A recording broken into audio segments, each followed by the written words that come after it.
Ryan, you're taking a look at something. What is it? Yeah, so over the weekend, I was reading a book that's coming out in May called Plunder, if we can put that up in it. And I've been covering, and you have too, private equity for years, and I'm glad somebody's doing a real full treatment on this. And so I wanted to do something a little different here and have a little fun with some monopoly money. All right. Because what do you got? Because what I realized is that I think a lot of people don't quite understand the scam that is private equity, and the fact that it only exists because our laws allow it to exist, and therefore we can rewrite those laws so we can shovel it in a more productive direction. It didn't exist in the 1970s, for example. Right. Yeah. In 1980s, you saw the and actually first under Carter and then Reagan, you saw the advent of what were then called corporate raiders, which helped produce the S&L crisis. Right. And they then changed their name basically to private equity. They're now, if you notice, they're changing their name again. Now they're like just investment firms, and like they're even trying like that. And that's how you know something is deeply investment toxic. Advisory. Right. When they have to keep changing their name, that's how you know something is wrong. And when you keep seeing kind of financial crises associated with them, that's probably also a bad sign. So let's pretend that you're a retailer. Okay. And we can do let's call you Shopco. Okay. Shopco. In honor of Emily, because this was a huge kind of institution. We can put up this second one here.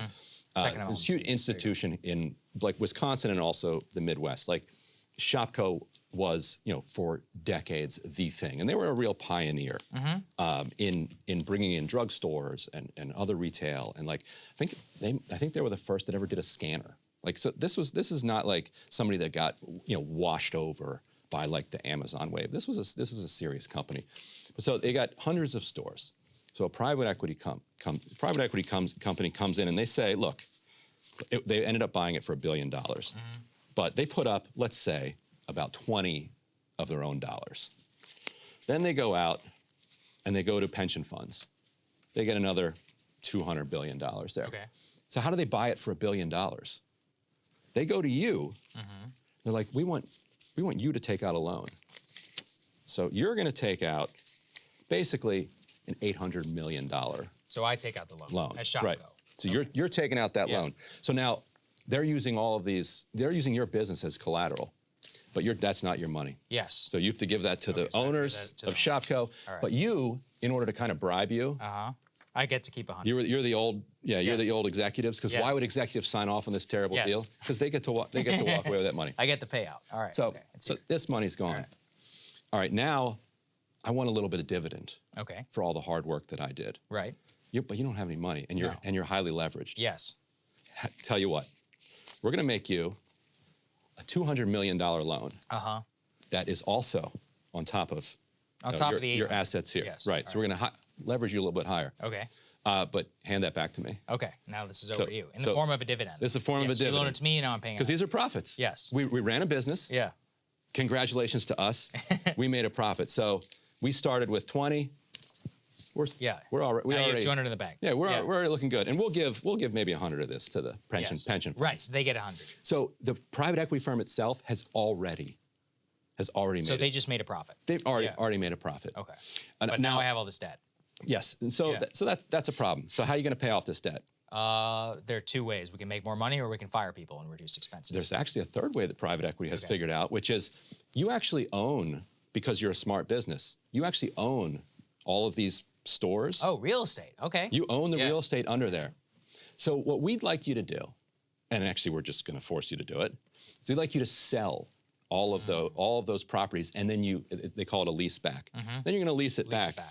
And so they ended up selling, this one's ripped, they ended up selling all of their store, like the property underneath it, for $800 million. That's a lot of money. Right? Yeah. Hey, because you own a lot of property. Can I have that back, Now please? you have it back. Yeah, appreciate that. Okay. Thank you very much. Yes. Now you have rent. Before, in hard times, because you owned your property, never had rent. You didn't have rent, and you could actually borrow. Yeah, you could borrow against the equity to cover the hard times. Right. In the good times, you're paying down. So now you don't have that. Now you also have most of your operating income is now going to pay for the loans. Yes. You have to pay the interest. Yeah, we've slapped on top of you. Also, I forgot to mention, because of because we helped with these transactions, this loan that you took out, we're taking a fee for that. Right, of course. And they actually on Shopko it was $1 million a quarter, just for the management fee. So we'll take this, but then we also took a few points for every little transaction we did. Of course. Also, we'd like you to merge with some of these other shopping retailers. Seems reasonable. That we have. Right. And so we're going to do that merger. And so we're going to take a fee for that. So they do the roll up and they take the fee off. Yeah, we're going to take some more fees for that. And as you said, now things are not as good.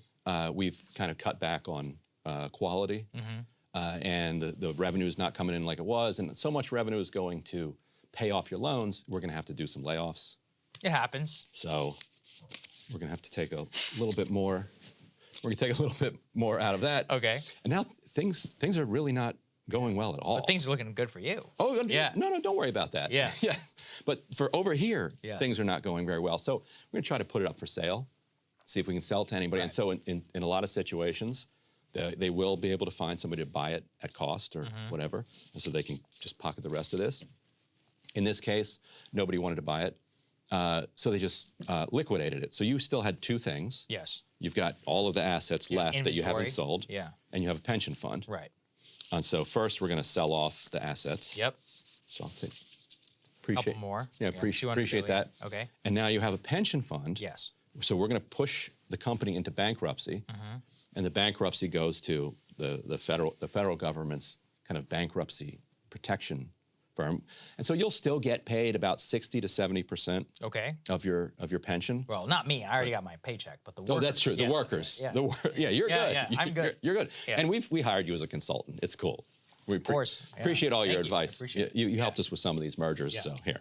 All right. Take it. I got for your trouble. This is a house in Malibu. Take another bit of that. Right. And then we liquidate the entire thing, and we take the pension fund, and we use that to pay off our own pension funds or whatever other creditors we have, and then let the federal government take care of so the feds then step in and take the rest. And so in the Shopko case, they bought it in like 2005. It was bankrupt by 2019. So in 14 years, the firm, which is Mark Letter's firm, actually, that's if you remember the 47% video. Of course, yeah. That was at Mark Letter's house. His house. Yeah, yes. I remember. Yeah. So over that 14-year period, they made just an absolutely extraordinary amount of money, destroying a Wisconsin perfectly good business institution. Yeah. And so, so we have set up a system that incentivizes destruction, and I think everyone across the political spectrum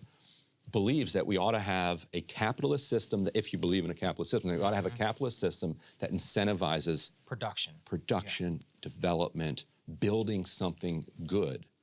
And there are lots of easy fixes that you could go in and say, because the other reason that they sell a lot of these properties is that because they have reduced investment, because they've laid off so many people, now they end up becoming liable for a lot of things that are going on at these stores or at nursing homes or addiction facilities. Their statistics show that people die in private equity-owned nursing facilities at a much higher rate than they do beforehand. And so then a family wants to sue, and guess what? A, you don't own the property anymore. That's right, yeah. And B, that one little facility is often owned by just an LLC. So you think it's a chain, but it's not actually. But they're separate shell companies. Not actually a chain anymore. So you can. So there's nothing left. What you do with some of that money is you take one of those measly tens and you donate it to a lawmaker. Here's for the Democrats. Right. Here's for the Republicans. So that in the middle of, let's say, a Build Back Better plan or what was the Inflation Reduction Act that a senator from Arizona. Here's an internship for Kirsten Sinema, who interned at a private equity-owned winery. And then she voted specifically with the Republicans at that time to keep a tax loophole for the private equity industry, which protects all those profits right over there. So they pay less of a tax rate than a small business like, let's say, Breaking Points, or an individual like, let's say, somebody who's watching this show. And that's how corrupt it is. We didn't even get to the tax treatment of their income because they're making all this money, even if they were paid regular, even if they were paying regular tax rates. They'd be billionaires even. They'd be still pulling it in. But they do this 2 and 20 thing where they say that all of this money, they made all of this money. They say that this was investment income. Right. But if you remember from the beginning, they put this up. Much down, right? So that's like me saying, like, I bought a jacket to work here at Breaking Points, and therefore all the money that I make is an investment. Oh. Like, no. I should do that. Yeah, sounds like a good. Let's try that. It sounds like, I'm going to tell the accountants. They'll lock us up. They won't lock them up for it. That's right. Yeah, we would go to jail if we tried to do that. So it's obviously not investment income. They're doing work. Like they're doing financial advice and financial transactions. These are not investments. And so so that 20% that they take off the top, like that obviously should not be. They even then their management fee, they do this bizarre thing where they call it, they say, we're actually not going to take a fee. We're going to waive our fee, but we're going to get 22% of our money. And they structure it so they're always going to get their 2% fee, but then they call their 2% fee an investment income rather than a management fee. So like even more corrupt. Yeah. But that's what's it's just a little 2%. Like they did all of this, but they're even going to squeeze that last. They'll squeeze every single cent. And that is how they became billionaires. So and I've talked about this before. The Forbes 400 list. The new billionaires, the easiest way to become a new billionaire in the United States today is not to create a Tesla, is not to create an Amazon, it's not to create a business that, let's say you're making masks in the United States, it's to do exactly what you're talking about here. Yeah. The vast majority of the new billionaires in the United States are financial billionaires. They are not people who have created value or created a company industry at all. Right. So it's, if anything, it distorts it to look at the Elons and the Bezoses. It's like, I wish everybody got rich that way. They don't. Yeah. And over something like the last 10 years, like more than 1 million, something like 2 million retail jobs have been lost in private equity owned retail operations. Yet the sector as a whole has like added more than 1 million jobs. So private equity will tell you, well, it's all Amazon and there's no brick and mortar. Yes, there's a lot of Amazon influence, but the job losses are coming purposefully through destruction. And the rest of the retail industry is actually still adding jobs because they're not trying to destroy the company and liquidate it. Yep. Well, smart stuff. This is actually very educational. I think people will enjoy it, so it was a good segment. And congratulations. Thank you, sir. I appreciate that very much. Thank you very much for sitting in for Crystal. You did a great job. I think everybody will agree, and we will see you. Oh, you guys are going to have counterpoints tomorrow, so look out for more Ryan and Emily tomorrow. Crystal will be back on Thursday, so we'll see you guys then. Have a great weekend, everybody. Hey, guys. Ready or not, 2024 is fully upon us now, and Soccer and I have been brainstorming ways that we can really up our game for this critical election. Yeah, we rely on our premium subs to expand our coverage, to add staff, to upgrade the studio. We just want to give you the best independent coverage of this election, which is possible. So if you can help us out, become a premium subscriber today, breakingpoints.com, or the link is down here in the description video. It really means the world to us. And if you like what we're all about, this is the best possible way to keep us 100% independent, working only for you.